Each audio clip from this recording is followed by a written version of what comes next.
Thank you for joining us to celebrate the extraordinary success born from the special joint venture between the Rutgers Jewish Experience and the Highland Park Edison community. Iris and I are honored to serve as ambassadors for this tzedakah, and I would like to share some thoughts about the RJX value proposition. Mazel tov to the true honorees, Katie Landy and Eric Weinberg, whose life-altering stories will be shared with us in a few moments. On a personal level, I'd like to thank our family and friends, both local and out of town, who didn't have this breakfast on their calendars before receiving our letters, and took time out this morning to show their support and generosity. I'd like to thank and acknowledge my parents, who, while not the first, were among the early pioneers in this community, as well as Iris's parents, Saba Nachman and Rachel Ofer. I'd like to thank our children, Ari, Danny, Max, and Ami, who mean the world to us and give us tremendous nachas and make us smile every day. I'd like to thank Iris, who has been a wonderful wife, mother, and role model, and chef and hostess par excellence for the numerous Rutgers students who have passed through our home between Friday night onegs and Shabbat meals over the past few years. With the exception of a 2-year stint in Philly during law school, I have had the zechut to spend my entire life within the protective bubble that is the Highland Park Edison Torah observant community. And I'd like to thank the community members and leaders for their contribution to our personal growth and development. May we grow together in Chayil V'Chayil. Former Chief Rabbi of Israel and the chairman of Yad Vashem, Rabbi Israel Meir Lau, declared that assimilation was the greatest threat to the Jewish people today, more so than anti-Semitism and terrorism. 65 years ago, the Jewish nation lost a third of its population through brutal and systematic genocide. Today, the Jewish people are faced with a hazard of a different type: the danger of acculturation and assimilation. Rabbi Lau brought a study about the statistics of assimilation among secular Jews in America, according to which from 100 secular Jews in the first generation, only 5 are left by the 4th generation. This is the result of 70% assimilation. Further statistics demonstrated that in the Reform and the conservative Jewish communities, the numbers are not much better. From 100 Jews in the first generation, you have only 13 in the Reform community and 24 in the conservative community left by the 4th generation.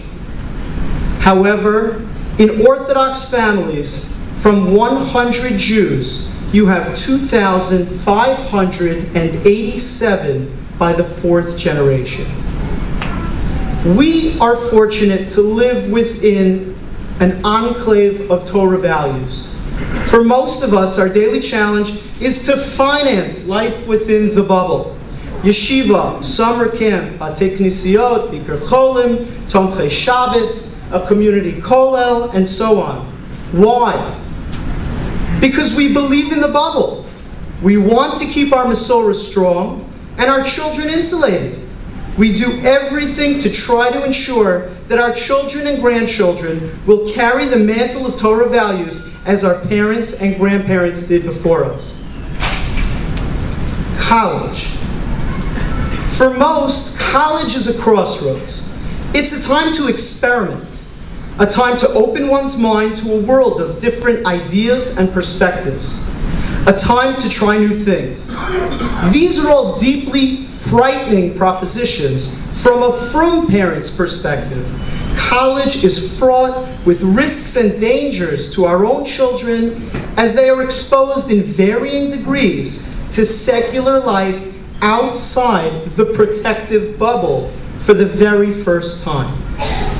Consider, however, that for the exact same reasons that you worry about whether or not to send or where to send your kids to college, college presents the optimal venue to life, to introduce life inside our bubble to Jews who have never experienced it. Most of these kids come to college with little or no Jewish background. Many of these kids are willing to experiment. Whether that includes sleeping in a stranger's home on a Friday night, or joining someone for Shabbat meals where we're constructively Amish for 25 hours.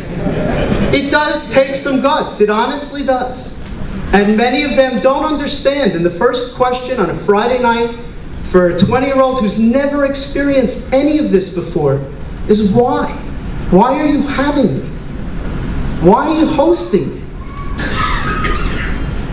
We need to make sure that we introduce the bubble and all of the wonderful Torah life within the bubble to those who drew the short straw and were born into a family that wasn't familiar with comparable values.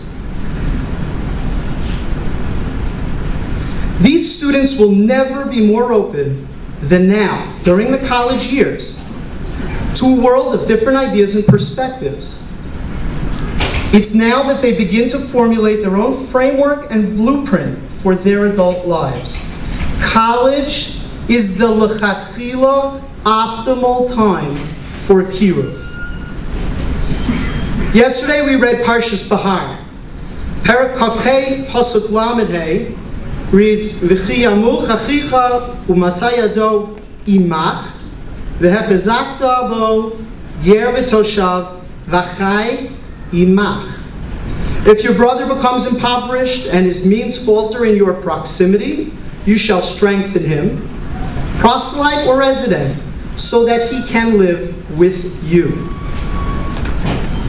While the pasuk's literal translation relates to monetary poverty, I believe the Musar applies equally to spiritual poverty. No matter how low a person falls, his fellow Jews have the responsibility to help pick him up. With the double lashon of imach, in your midst, the pasuk stresses that you must regard this plight as your own. Here I believe the Torah is teaching us multiple lessons in tzedakah and arevos. One, the geographic element. Ani ircha kodmin. The closer the proximity of those in need, the higher the priority for those in a position to help. Two, the timing element. You need to help when he's down, but before he's out, because that's the best window of opportunity to maximize the return on your investment. And three, the community element. As a community of Torah values, our whole is greater than the sum of the parts. Leveraging action as a cohesive group can make a much stronger impact.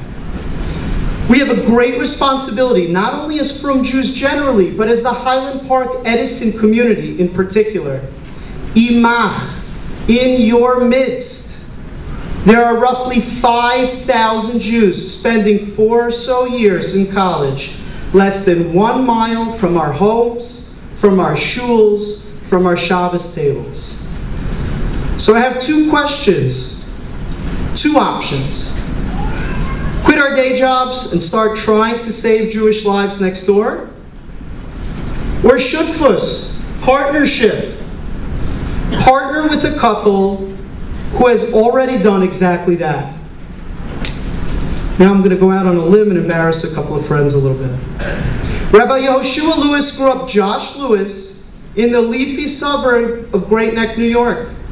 He graduated MTA in '92 and Queens in '96. He passed his first 2 actuary exams and was well on his way to making a comfortable 6-figure living before deciding to dedicate his life to the future of the Jewish community. Esther Lewis grew up near Hancock Park, an upscale suburb of Los Angeles. She graduated UC Northridge and continued her postgraduate studies at Columbia University, where she earned a degree in organizational psychology.